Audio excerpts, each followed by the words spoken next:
Hello and welcome back to the EFL Extra Time podcast. This time it's time for League 1 and 2. We're going to look back at Matchday 4 and what it means for each of the respective clubs. Alongside me is Jack Cross, even though he's always happy. Hello mate, you alright? And Ollie Johnson. Hello mate. Right, let's dive straight into it. Let's have a look at League 1 immediately. Top of the list, FC Wimbledon 1, Accrington Stanley 2. There were 5 goals at Bloomfield Road between Blackpool and Lincoln. Bristol Rovers picked up their first win of the season. Portsmouth came out on top in a 6-goal thriller at the Pirelli.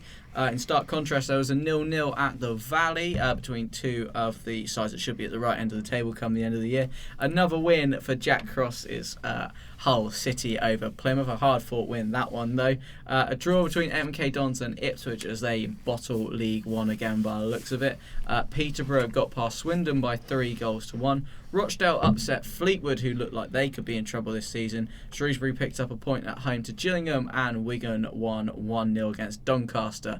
And Oxford's game against Crewe at the Cassan was postponed thanks to some positive coronavirus tests. So, League 1, let's crack straight on at the Kian Prince Foundation Stadium. AFC Wimbledon hosted Accrington Stanley. And a 2-1 win for Accrington Stanley. Is this going to be the difference between a team that finishes mid-table obscurity and a team that is going to be fighting relegation again this year? Yeah, maybe. I mean, obviously, AFC Wimbledon's first loss of the season. Accrington getting another win on the board. Accrington will be happy that they've managed to come from behind away from home, scoring 2 goals just before half-time. We'll take a lot of confidence from that into the next few games, but yeah, it could definitely be a turning point for both teams. Yeah, I mean, for Wimbledon, obviously it's tough while they're playing away from an actual home, but they dug out, Accrington, have dug out this result really, haven't they? I mean, in terms of stats, it looks very even, but just the 1 goal between them coming right on the stroke of half-time. Is this the thing that might have done Wimbledon in, that goal right on the stroke of half-time, changing the team talk and changing them around the dressing room? Yeah, I mean, like you said, it changes everything, scoring before half-time. Wimbledon's manager probably would have had team talk already, ready to go, and maybe tried something different for the second half after conceding so late in the half. But yeah, obviously they'll be disappointed. They had a whole half to try and bring it back, but yeah, stats look fairly even. Looks like a fairly even game. Yeah, 2 goals in the final 5 minutes of the first half, costing them. Let's move on to Bloomfield Road. Pretty quick shot, keep it nice and snappy. 5 goals and a sending off. Blackpool 2, Lincoln 3. But Ollie, James Husband getting sent off in the 84th minute. Blackpool then go on to concede 2. If you're Neil Critchley, is that where the blame lies? Most probably, yeah. I mean, definitely in terms of Lincoln's 2 late goals, probably got them over the line, and conceding the penalty then isn't ideal, is it? To get them at 2-2 at the time. So you'd think so, yeah. And I imagine heads just dropped when it came to the final few minutes. So yeah, definitely had an impact. Digging out this kind of result for Lincoln, does this continue their upward trajectory after a bit of a different season last time out, losing Danny Cowley and bringing Michael Appleton in? Now Michael Appleton's got a full season in charge. Are we expecting to see Lincoln progress again? Well, yeah, I mean, they certainly had a perfect start, haven't they? 4 wins and 4, so they're on the right track. They're up there with Hull, and Hull just behind, I think. So yeah, definitely. I think they didn't help last season. You're talking about when the Taylor brothers went, and Tyler Walker, got recalled to Forest as well, who was playing really well for them. So that didn't help midway through the season. So yeah, hopefully they can kickstart another promotion push potentially.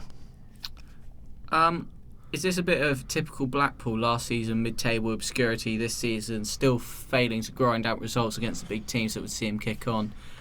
Jack, you expected them to end up in somewhere similar again this season? I mean, yeah, probably. I think you can just expect them to. They're not in a relegation zone now, obviously, but they'll be aiming to push out of that, and like you said, probably finish similar to how it did last season. But even with getting a red card that late on, I think some teams would be able to hold on to maybe if you concede one to at least get a point. But yeah, they'll be really disappointed to have bottled it like that and lose so late in the game to a Lincoln team that, like Ollie said, definitely could put a promotion push on this year. Probably a surprising one for us before the start of the season. We probably didn't expect them to be where they are and the start that they've had. But yeah, Mike Clapperton will be really happy with it. Finally to you then, Ollie. In terms of Lincoln then, where do you see them ending up? Do you think they've got enough quality to see them into the Championship, or do you think it'll be a close run thing but not quite? I'd like to say they would have the quality, but for a side that maybe struggled back end the last season, would be hard to say. But I think so early on in the season and doing so well with the players they got and everything that's happened over the past few years, to come from non-league to now be in a position where they could be going to the Championship, I think is a really, really good position for the club. So I'd like to see them there, but whether they're there or not in May, we'll have to see. Yeah, let's move on then to the Memorial Stadium. A much-needed first win in the season for Bristol Rovers against 10-man Northampton. On paper, before we go into it in detail, Jack, is this the kind of result Bristol Rovers will need if they're to stay in the division this season, beating a newly promoted side?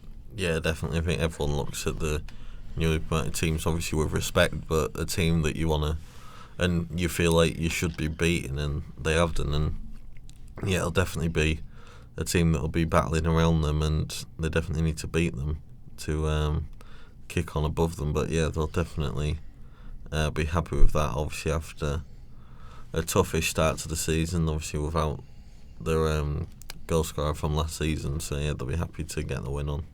Yeah, Johnson Clark Harris now at Peterborough, I think it is. So, yeah. Looking at it in detail then, Ollie, a Brandon Hanlon goal in the 55th minute, a penalty, and then Joe Martin getting himself sent off for Northampton in the 60th minute. Is that where it all went wrong for them? Instead of getting a man sent off, should they have been looking to get a quick-fire equaliser? I mean, yeah, but by the look of it, they didn't have the forefront of the possession throughout the game, and pass accuracy wasn't on point, so I think there's probably a little bit of lack of quality. 1-11 really against Northampton, so against Bristol, sorry. So,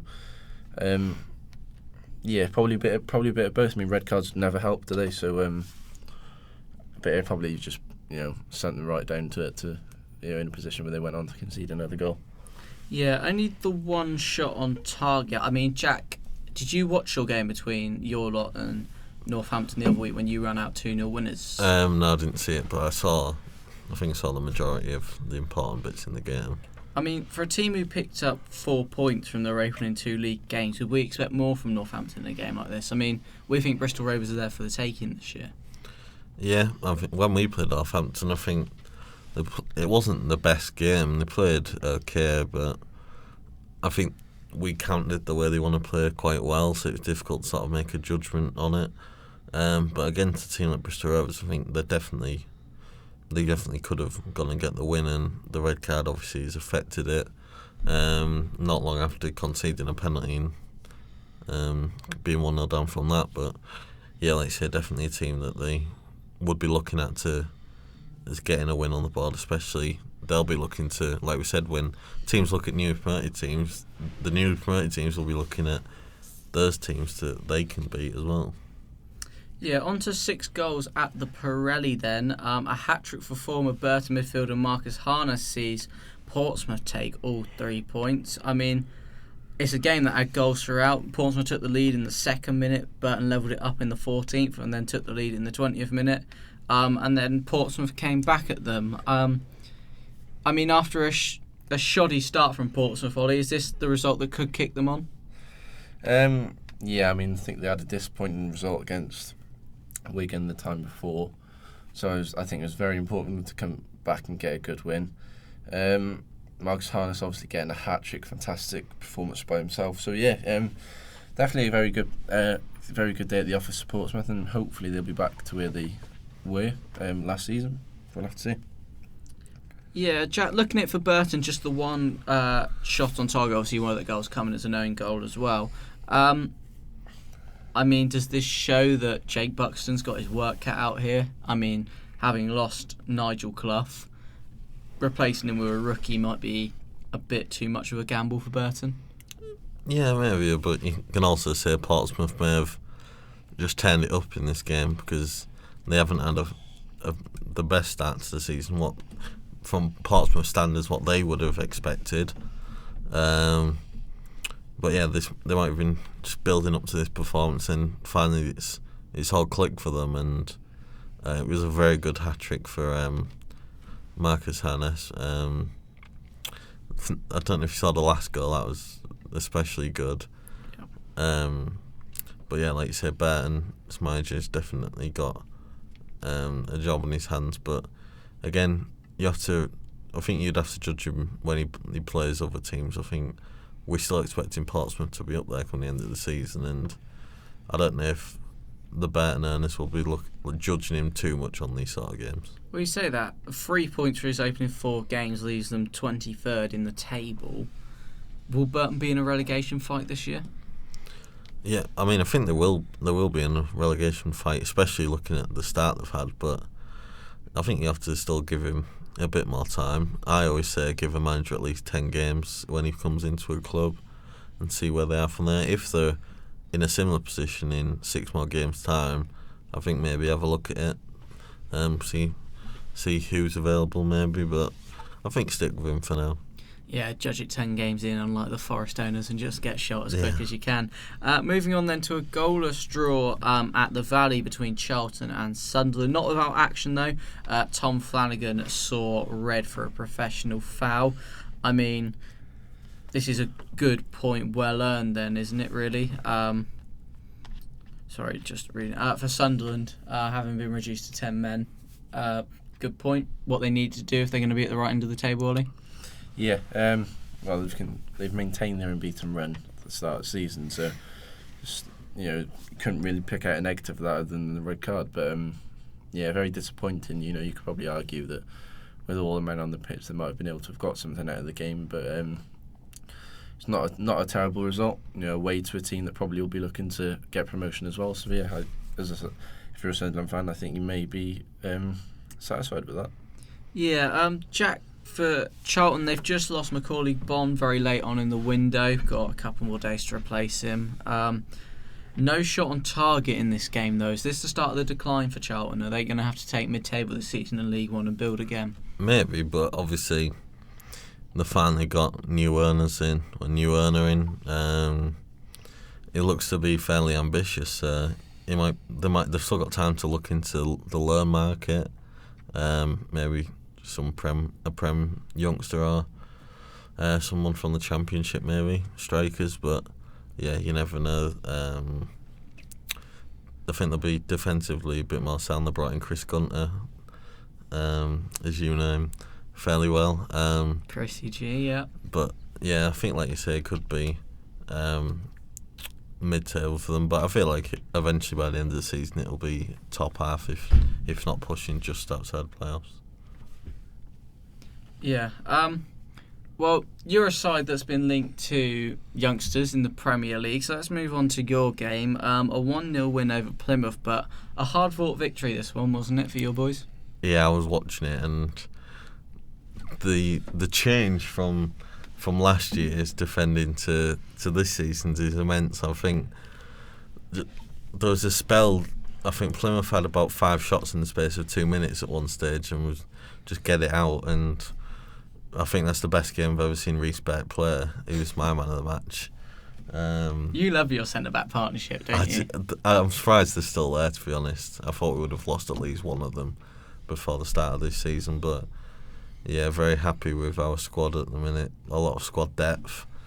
That's been helped with Hakeeb Adelican, can't really say his name properly on them, from Bristol City. He's had a goal and assist in his first 2 games, so very strong start. But you try and not get too excited about the season, because I know how easy we can just bottle it like last season, but yeah, it's looking very promising so far. Yeah, and here's strike the difference between the two sides. I mean, you're still yet to concede in the league, but still not quite top of the league. Does that bug you at all that Lincoln are still sat there pretty top of the tree? No, I mean, I've never experienced a title win before, so it'd be nice to see it this season, but I'd just take I'd take second, and if you gave it to me now, we just need to get out of the league. I mean, I just want a special mention to Greg Docherty. I don't know how Rangers have let him go to a League One team. He's just literally, he's mental. It's hard. You can't even find words to describe him. It's just definitely up there with KLP favourite players now. I think that says more about Scottish football than it does about League One football, doesn't it? Really. I mean, if the truth's known. Yeah, but still, I would have expected him to go to a Championship team from how I've seen him play so far. He might yet. In January, you never know.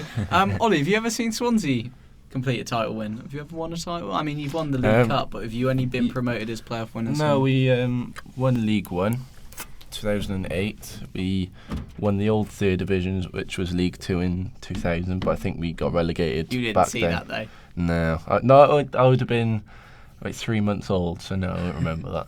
But yeah, I think back in the day that there wasn't a lot won. I think 90s we only really won like the Autoglass Trophy back then, which was like the league trophy now. But I think the 80s, I think we went up through automatic. I'm not sure we won any titles, but yeah. See, I've got 2 league titles under my belt that I've seen. Yeah, you threw it at me in the last one that I had no success in Wembley, but I've had success in the league. Compared to your experience at Wembley, Ollie probably had the most relaxing cup final you could ever have. Oh yeah, absolutely. Going into that Bradford final, you could we've smashed this already. Well, yeah. Well, you can't get too complacent. Is that what your boys did at 2-0 against Arsenal? We've smashed this. Sorry? Is that what your boys did against Arsenal? 2-0 up and be like, we smashed this Definitely in the FA not. Cup final. We would have had a third if Kieran Gibbs didn't in all seriousness, to Bradford, they beat 3 Premier League sides on the way to the final. So you got to give them credit where credit's due. So I certainly wasn't going to sit down from it, but I didn't expect 5-0 now.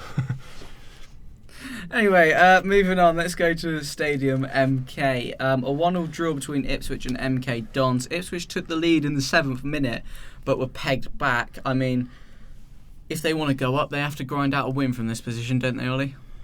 Yeah, definitely. I think having conceded early on Ipswich, they probably would have needed to have backed their ideas up for the rest of the game. It's not ideal to concede it early on, but what?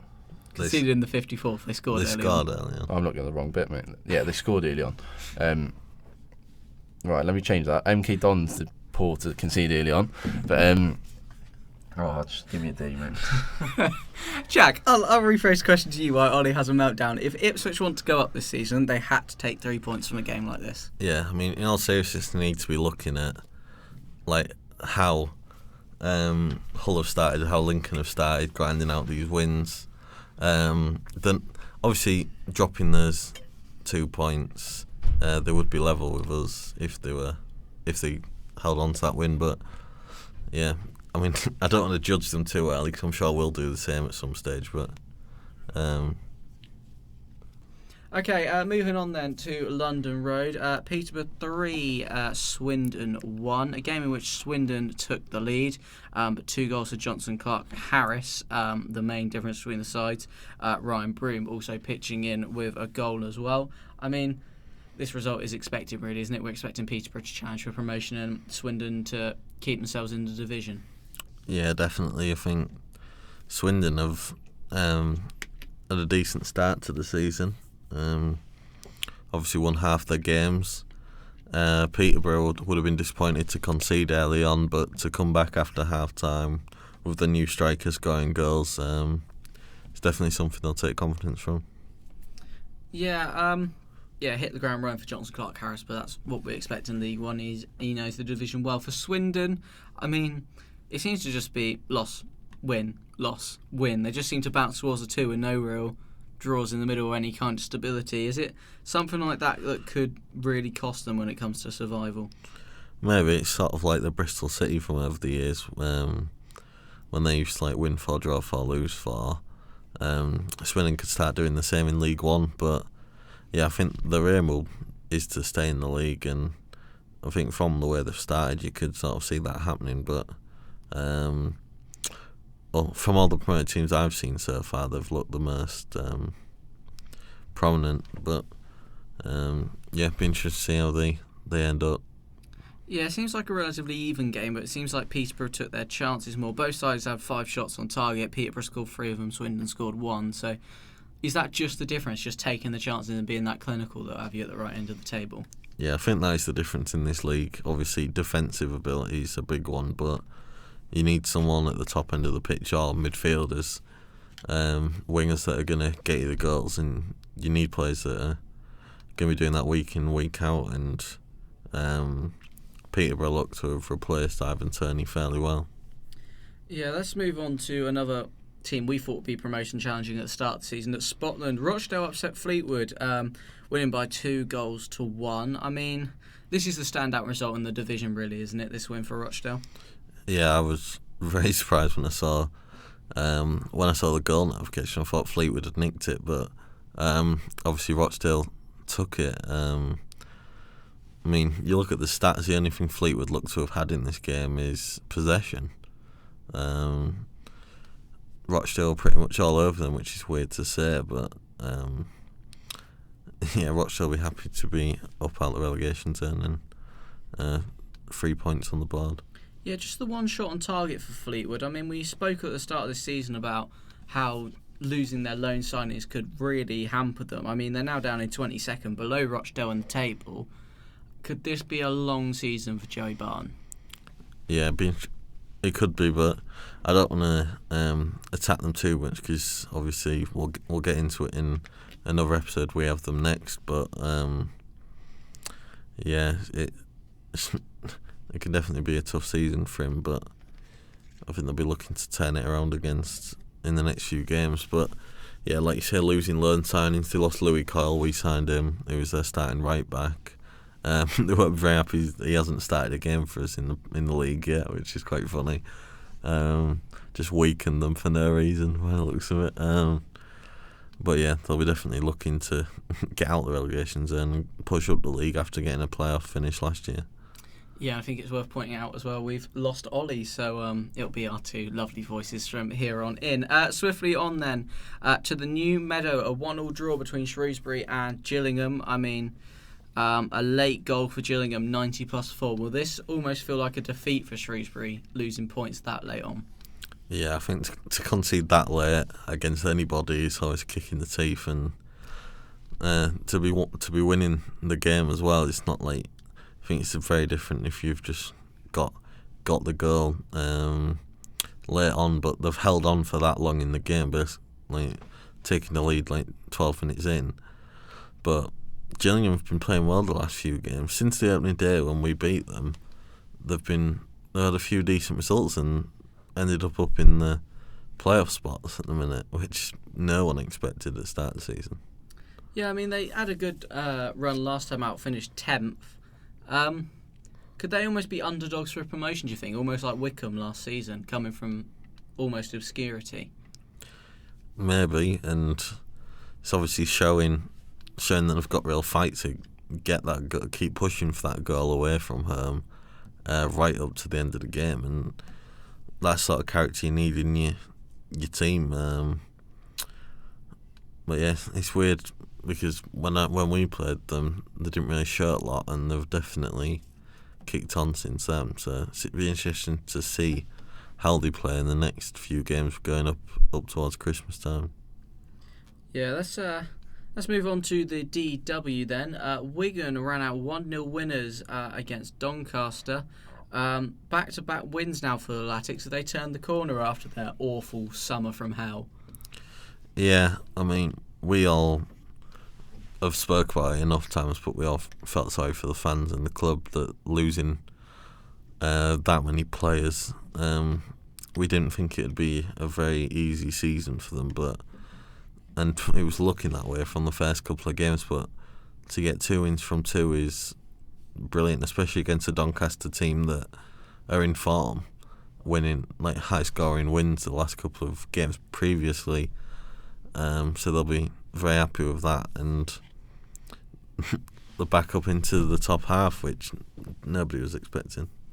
Yeah, just the 2 shots on target for Wigan, but one of them going in thanks to Joe Garner. Is that going to be the key for Wigan this season? With such a small squad, I mean, at least until the next transfer window now, we imagine, because it looks like the new owners are on their way in. Is it all about being clinical and taking chances when they come until they can rebuild properly? Yeah, I mean, like we said before, every team needs someone to take chances and especially be defensively solid, and they need to get that sorted. I think first and foremost, stop conceding goals, which they did against Doncaster, which is a positive. I'm sure they'll look for another goal scorer in January, but yeah, just to be clinical, take your chances when they come, and you never know, they can start pushing up the table. Yeah, let's move on to the table then. Lincoln lead the way ahead of Hull, both of them together on 12 points and +6 goal difference. They take up the automatic promotion places ahead of Ipswich on 10 points and Sunderland on 8. The playoffs are rounded out by Doncaster and Gillingham, who both have 7 points apiece. They're just ahead of Swindon and Peterborough, who have both picked up 2 wins. Rounding out the top half, Accrington Stanley, Wigan, as we just mentioned. Pompey climb into the top half as well. They're just ahead of AFC Wimbledon. Newly promoted Plymouth slip into the bottom half. Charlton in 14th, ahead of Bristol Rovers and Northampton in 16th. Rochdale up to 17th. They're ahead of Oxford, who didn't play this weekend, like Crewe in 20th, who find themselves behind Shrewsbury as well, who are yet to pick up that first win of the season thanks to that late goal they conceded. The bottom 4 are Blackpool, Fleetwood, Burton Albion and the MK Dons. 4 teams we didn't quite expect to be down there, but hopefully they'll dig themselves out of trouble. On to League 2 for us, though. There was a 1-0 win for Carlisle over Barrow, 6 goals at the Colchester Community Stadium. First point of the season for Southend. Exeter also picked up 3 important points. Forest Green were held by Walsall, and Bolton finally got off the mark under Ian Evatt with their first win of the season. On page 2, Leyton Orient lost out at Brisbane Road. Morecambe beat Port Vale, which was a bit of a shock. Newport edged Mansfield. Stevenage lost at home. Tranmere picked up a win at Prenton Park. And Grimsby and Bradford was called off thanks to coronavirus. First things first then, Carlisle versus Barrow. I mean, Barrow got off to a good start, but life is not as easy as it seems in the EFL, is it? No, I mean, we said they got off to a good start, better than what we thought they was going to do. I mean, that could seem harsh considering they're only on 2 points. But getting, 2 draws out of the first 2 games they got was a decent start. And if you look at the stats in this game at Carlisle, I think you could say Barrow, like other teams that have managed to push after Carlisle getting a red card, other teams have managed to push to get equalisers or winners against 10 men, but Barrow unfortunately weren't able to do that. But they had more possession, more shots on target. It looks like we said about other teams being clinical is definitely something they need to get better at. And yeah, like you say, the league's not as easy as it looks, and it'll definitely be tough from here. Yeah, nearly 70% of the ball, 6 shots on target. I mean, forced 3 saves out of the Carlisle keeper, but will that be the sticking point for David Dunn in this one? Is the fact that, did I say 6 saves from the Carlisle keeper, which is a fair few, but will that be the sticking point for David Dunn, the lack of the firepower? Yeah, I think obviously they won't have a massive budget to bring in strikers, but maybe they can use the loan market in League One. Probably a bit too much for push Championship loans, but you never know. David Dunn definitely has some contacts to bring in some players, so it'll be interesting to see what they do in January. But yeah, tough. It'll still be a tough season for them, but yeah, they had an okay start.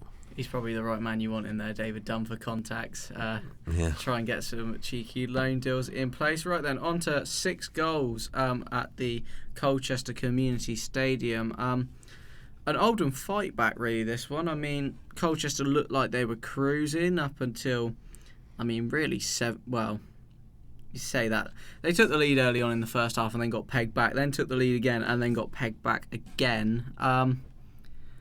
Colchester have got a new manager in place after getting rid of John McGrew at the end of last season, but, if they want to move from playoffs last season to promotion this time out, this is a game they should be seeing out, isn't it? Yeah, definitely. Obviously, spoke about Oldham before with their start, and they've got a new manager in, obviously, as well. Colchester would definitely be looking to win this game, especially being 2-0 up at half time. And Colchester were in the playoffs last year, so that would have surely been their aim this year, but they're not quite in there at the minute. But yeah, I think if you score 3 at home, you need to be winning the game. But then Oldham could say that as well. If you're scoring 3 away from home, it's very tough to do, and you should be taking the 3 points there as well. So they've sort of cancelled each other out. Yeah, they've scored 5 goals in their last 2 games and only come away with a point.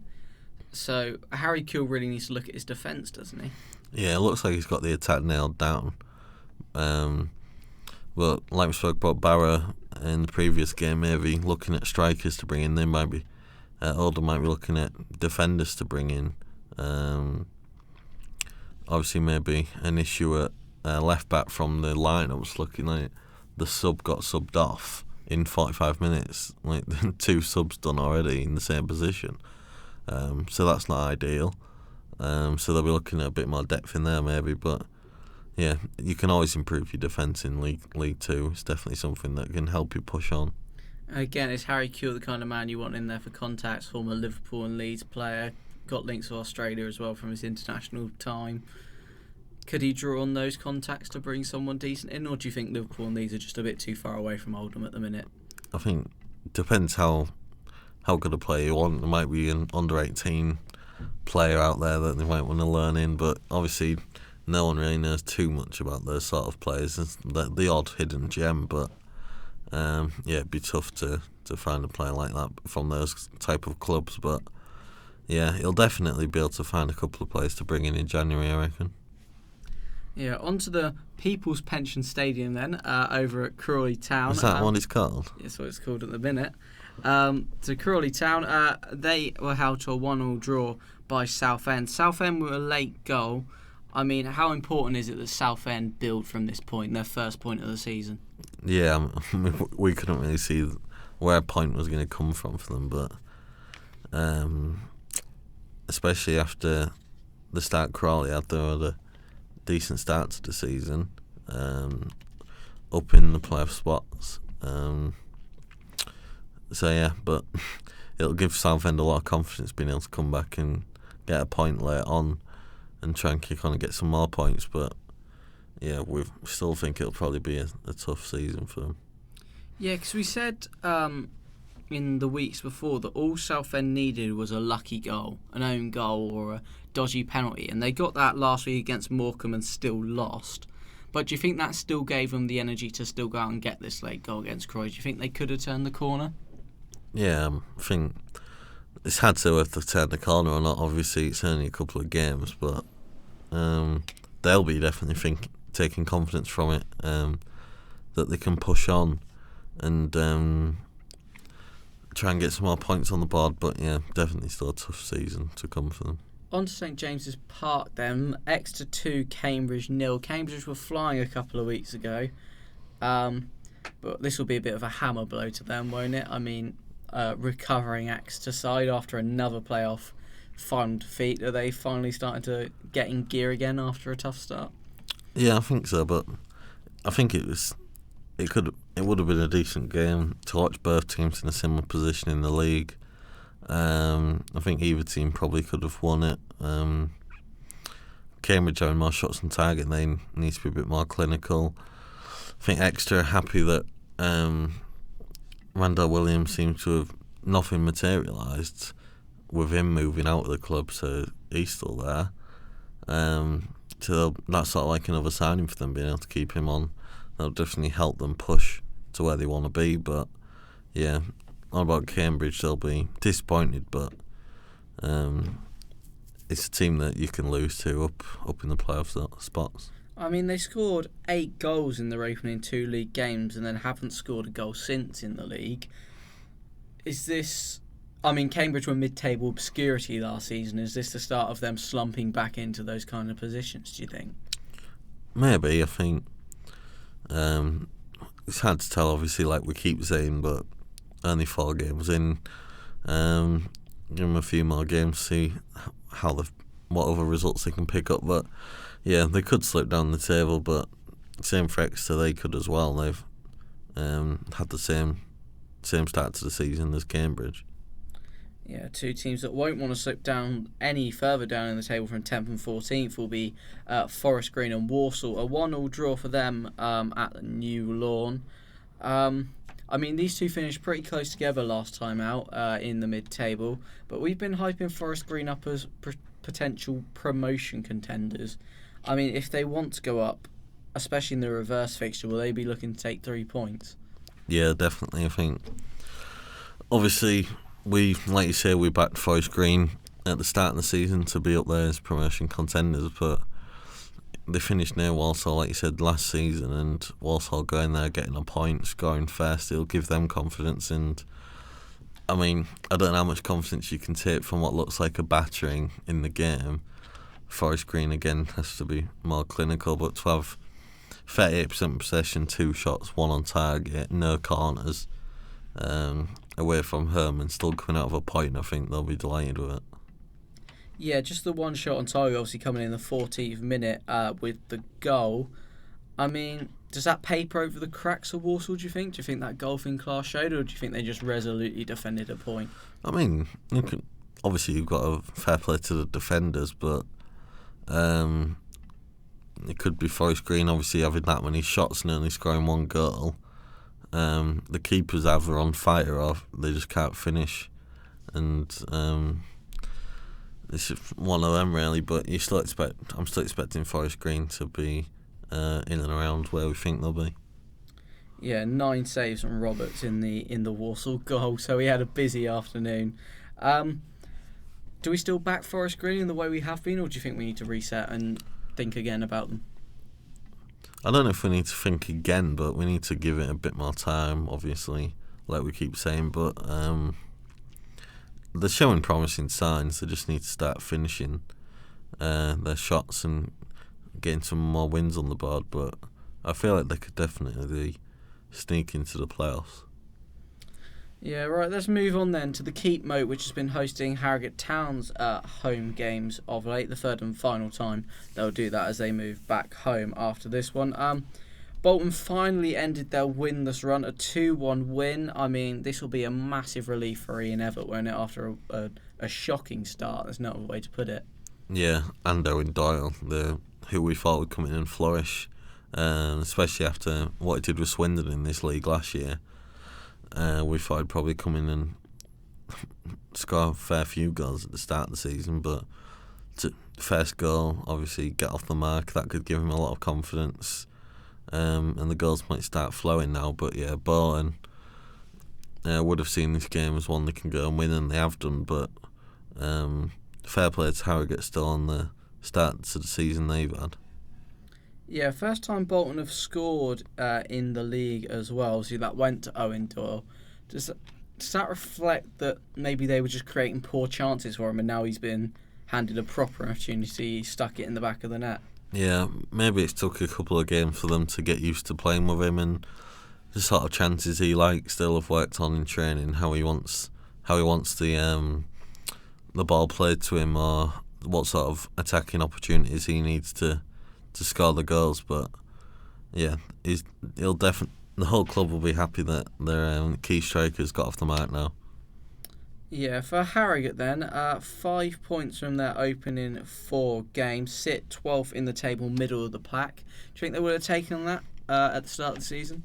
Yeah, definitely. I think they probably would have taken 22nd come the end of the season, but that might have been a bit harsh to them. Especially the start they've had. I mean, it's happy to see another Yorkshire team doing well. Yeah, and hopefully they have a decent season. I think mid-table they'll definitely they'll definitely snap your hand off for that. Yeah, I don't think it's too harsh to say that they'd take 22nd. I think they would. I think both them and Barrow would have taken 22nd, almost bit your arm off for it. Let's move on to Brisbane Road then. Cheltenham pretty much cruising to victory over Leyton Orient. I mean, 14 shots, 5 on target compared to Orient's 1. I mean, is this the difference between a side in the playoffs and a side aiming for the playoffs from a mid-table finish last season? Yeah, I think obviously Cheltenham want to get back in the playoffs again. 2 wins from their 3 games that they've played. They'll think they'll be happy enough with the start. Obviously lost a few learned players from last year, and they'll be hoping that they've replaced them well and get the team playing well together again. But they'll be happy enough with the start, I think, and they've got the game in hand to get back in the playoff spots. Yeah, absolutely. The win leaves them in 8th position, just a point off a playoff spot. We thought they might struggle because they're one of the smaller teams of the division. We said that a couple of weeks ago, but as this showed their bounce-back ability, that they just keep coming like a team should do. Yeah, I mean, you've got to bounce back in this league. You've got to just keep going for it. They obviously missed out in the playoffs last year of promotion, but you've got to try and not have the hangover like teams that we've seen higher up in the leagues have had after missing out in the playoffs. But they're looking promising enough to try and push back up into the playoff spots and have a similar season to last year. And Orient, it shows they just got that little bit more to go until they reach the level that Cheltenham are at. Yeah, they've definitely got some improvements to make, but I think they should still be fine this year. 2 surprise packages met then at the Globe Arena, Morecambe and Port Vale. Morecambe coming out on top thanks to a 76th minute penalty, ending what had been a great run for Port Vale up to today. Morecambe second on a negative goal difference. I mean, it's the most Morecambe thing going, isn't it? Yeah, it's very strange. I don't think I've ever seen that before. It's very rare. I don't think we ever see it, but I think they'll take it. But come the end of the season, it's not the sort of thing you want to have around those spots. It can cost you an automatic spot, and like you say, it's a very Morecambe thing to do, but they'll be happy enough if they keep getting the wins. They don't mind the goal difference at the minute, but I'm sure they'll be wanting to close it down as soon as possible. Yeah, that goal difference thanks to a 5-0 hammering by Cambridge. Go on then, you talk about the business end of the season. Can you see Morecambe still being here come May? I don't know, it's difficult. I don't think so. I think obviously there's other teams that we feel are going to be a lot better than them come the end of the season, so I don't think so. Port Vale currently 5th. Are they one of those teams that will just have a little bit more quality despite today's result? Not today's result, but the weekend's result. Yeah, I think everyone can lose to anyone, so I think they won't look too badly at that. It was a evenish game, and they'll be looking to probably still get in the playoffs, so if not top half. Yeah, moving then to the side that are top of the table, Newport, after a disappointing end to their 19-20 campaign, they've definitely started 2021 in the right manner. Top of the table, 2-1 win over Mansfield leaves them a point clear. 10 points from their opening 4 games. Mike Flynn will be buzzing, won't he? Especially with a cup run as well. Yeah, definitely. I think we know that Newport are known for their cup runs over the last couple of years. They've had a few decent cup runs, and they'll be happy it's now transferred into the league campaign at the minute, and yeah, they'll be buzzing with the start to the season. I think usually Ollie's got a bit more to say about Newport obviously being close to home, but it looks like a promising start to the season, and they'll be hoping it carries on. Yeah, 29 shots across the two sides. It looks like quite an action-packed game. Shame there were no fans at it, really. Yeah, I mean, obviously the fans still aren't allowed at the games, and it's something clubs are looking at. Obviously they wrote an open letter that was a lot of clubs have been sharing that we probably wouldn't expect clubs to share, and the EFL as well shared it on Twitter, that we don't expect them to really get involved in this sort of political thing. But yeah, it's good to see that all the clubs are sort of trying to get together and to get at least some fans in the stadiums. But yeah, hopefully that arrives soon. Yeah, next up then, it's now back-to-back defeats for Stevenage as they slip into the bottom half of the table. A familiar feeling, probably alarmingly for their fans. They lost 1-0 to Salford thanks to Hunter's second-minute goal. For Stevenage, do those nerves start to creep in that dressing room after last season, back-to-back defeats? Are they looking towards the relegation zone already? Yeah, I mean, they're always going to be looking over their shoulder, obviously after last season, but I think they won't look too far into it. Obviously Salford, we're expecting them to be up in, well, I was expecting them to be up there, probably the automatic spots. That'll be their aim for the season. It's looking good so far for them, but yeah, Stevenage will definitely be slightly worried that it could capitulate into similar to last season. Yeah, Ashley Hunter's goal, the only one that went in of the 7 shots on target for Salford, but just 1 shot on target for Stevenage. Having fallen behind in the second minute, would you expect them to chuck the kitchen sink at it, really, try and get something back? Yeah, I think especially at home as well, you've got nothing to lose, especially against a team like Salford. Some people would probably expect them to get smashed by Salford anyway, so if you went for it to try and score some goals, get the equaliser if not winner, and concede a few, and you lose like 3-4-0, I don't think anyone would really look too far into it against a team like Salford, but yeah, they would have been disappointed by it. But yeah, 1 shot on target is never going to beat a team like Salford. Yeah, a team that will want to be near Salford come the end of the season will be Tranmere. A James Vaughan brace led them to a 2-0 win over Scunthorpe, who still look to be in a poor state. For Tranmere, again, we're saying this, but not the best start, but first win of the season, chance to turn a corner and really get themselves back up to the right end of the table, having lost Mickey Mellon in the off-season. Yeah, they'll definitely be happy with the win and the start they've had. It's been a fairly decent start to the season, and they'll be looking to push on and see what they can do this season. Scunthorpe in 18th, obviously had a poor season last time out, finished in and around where they are now. Can you see them progressing at all? Do you think it'll be another long slog of a season for them? I think it'll be a long season for them, obviously. I hear a lot about them at home, obviously being one of the local sides for our coverage at home for Humberside, but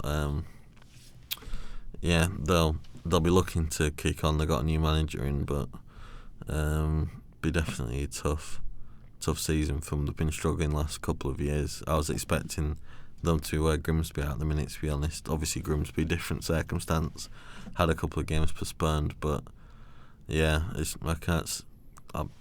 think their aim's mid-table, but it'd be difficult to see them getting any higher than bottom half, to be honest. Yeah, it looks like the new manager could do with a new creative midfielder, only 1 shot on target in this game, so still a lot of work to do. Let's take a look at the table then. Finally, like I said, Newport lead the way.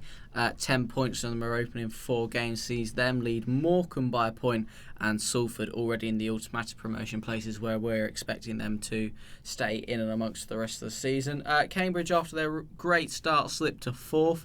But still on that top page there. They're ahead of Port Vale in 5th, Exeter in 6th, and Crawley in 7th, who are the current playoff place holders. But they're ahead of Cheltenham in 8th, who have that game in hand, which could prove crucial.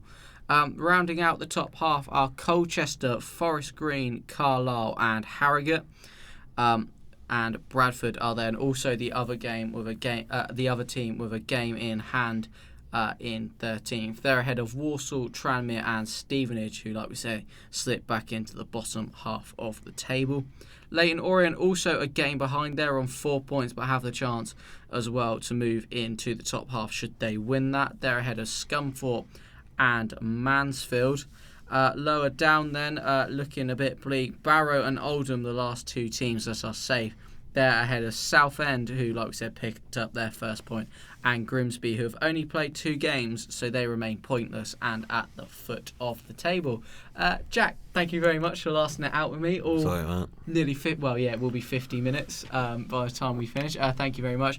Thank you very much to Ollie as well, who has had to pop off due to his commitments with Eastleigh.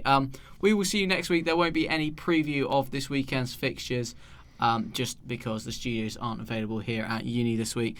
So we will see you next week, where we will fill you in on all the action. Bye-bye.